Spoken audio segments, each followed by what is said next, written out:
오늘 이런 뜻깊은 곳에 또 그 평생을 우리 조국을 위해서 헌신하신 우리 원로 우리 선생님들 앞에서 제가 말씀을 드리게 된 것을 무한한 영광으로 생각을 합니다. 그리고 오늘 또 뭐 우리 그 이승만 대통령 탄생 135주년 또 안중근 열사 순국하신 지 이제 100주년이 되는 아주 뜻깊은 날입니다. 그래서 제가 이런 날에 이런 자리에 오게 된 것을 정말 감사드립니다.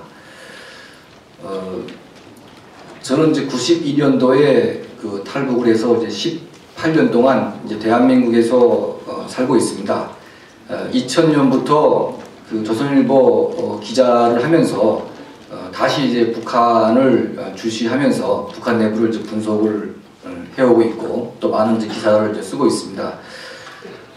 지금 이제 북한이 그 11월 30일에 그 화폐 개혁을 이제 했습니다. 그런데 이제 92년도에도 한번 했습니다. 근데 92년도에는 북한에서 이제 시장 경제가 그렇게 활성화되지 않았던 때이거든요. 다만 그 북한에 거주하면서 그 중국 국적을 가진 그러니까 화교 출신들이 중국을 왕래하면서 많은 물건들을 북한에 내다 파는 그런 독점권을 가지게 됐습니다. 그러다 보니까 북한 화폐가 이 화교들에게 집중이 되면서 원한이 커졌죠. 그 어떤 화교는 뭐 독에다가 북한 돈을 뭐 쌓아놓기도 하고 어떤 화교는 뭐 자루에다가 막 담아서 무게로 달아서 거래하기도 하고 근데 이 화교들을 잡기 위해서 92년도에 한번 화폐 개혁을 했습니다. 근데 그 당시에는 그 많은 북한 주민들이 환영을 했습니다. 그 화교들이 참 그 돈 벌어서 거들먹거리는 사람들 참 보기 싫었는데 잘했다. 그런데 그 작년 11월 달에 한 화폐 개혁은 잘했다는 사람이 단 한 명도 없습니다. 그러니까 뭐 거의 춤부터 시작해서 밑바닥까지 시작해서 이 절대 다수의 북한 인민들이 이 김정일은 또라이, 김정일은 죽일 놈. 그러니까 또라이란 말은 원래 북한 말이 아닙니다. 근데 요즘에 북한 사람들이 하도 남한 드라마 보다 보니까 뭐 또라이란 말이 유행이 된다고 합니다. 그래서 최근에 김정일의 그 대변사가 또라이라는 말을 막 쓴다고 합니다. 그 정도로 지금 북한이 그 혼란 속에 빠져들고 있습니다. 그래서 지금의 북한의 그 현황을 좀 자세히 알려면 우리가 과거를 좀 알 필요가 있습니다. 저희가 92년도 탈북에서 국정원 조사를 받을 때 그때 이제 그 고영환 선생을 비롯해서 그 북한에서 외교관 하시던 분들 고위층 탈북하신 분들이 한 11명 정도가 있었습니다. 저를 포함해서. 그 당시 국정원이 그 우리들을 상대로 북한이 앞으로 몇 년 갈 것 같냐 그 설문 조사를 했습니다. 그때 이제 그 평균 그 북한의 수명이 92년도 동점을 해서 10년. 그러니까 10년이면 북한이 망한다. 그게 이제 북한을 체험한 그 탈북자들의 어떤 공통적인 이제 생각이었습니다. 그런데 10년이 지났지만 북한이 이제 안 망했죠. 그래서 탈북자들이 주장하는 게 이게 거짓말이 아니냐 이런 이제 그 일부에서 탈북자들이 말하는 것을 이제 폄하하는 이제 그런 일이 있었습니다. 그런데 실제로 북한이 안 망했냐? 제가 보건대 북한은 망했습니다. 이미.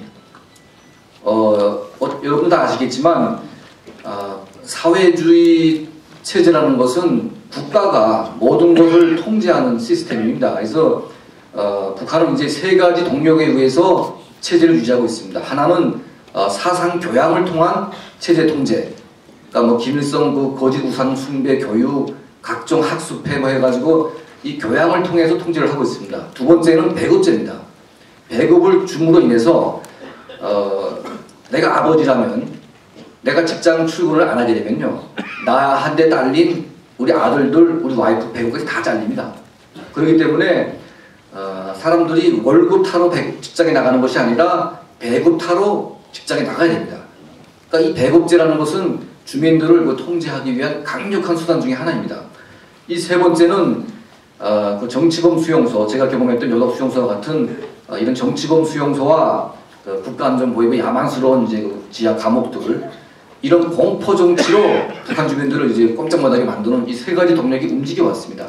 그런데 90년대 중반, 이미 이제 중국은 70년대 말부터 개혁 개방을 했으니까 이미 중국은 상당히 발전됐었고요. 그리고 80년대 말부터 체코, 헝가리, 폴란드, 러시아까지 포함해서 대다수의 동유럽 국가들이 붕괴되거나 변화했습니다. 그때 북한이 함께 변화했으면 생존할 수가 있습니다. 하지만 북한과 거래했던 대다수의 국가들이 다 변화됐지만 북한만 변화하지 않았습니다. 그러다 보니까 북한의 모든 경제 시스템, 그러니까 동유럽과 교역하고 동유럽으로부터 이제 수입하던 모든 자재들, 심지어 의약품까지도 다 전부 다 중단되는 그런 사태가 이제 벌어지게 된 것이죠. 그래서 94년도 그 김일성 사망 그 정점으로 북한 체제에서는 볼 수 없었던 그 배급 중단이라는 사태가 벌어지게 됐습니다. 그래서 94년부터 배급이 중단되기 시작해서 96년, 97년부터 전 지역에서 배급이 끊기기 시작했습니다. 그래서 지금까지 북한 사람들은 배급을 단 한 번도 끊긴 적이 없기 때문에 배급을 주겠지 했는데 배급을 안 주니까, 그러니까 여기에 대응하지 못한 대다수의 북한 주민들은 꼼짝없이 굶어 죽었습니다. 그래서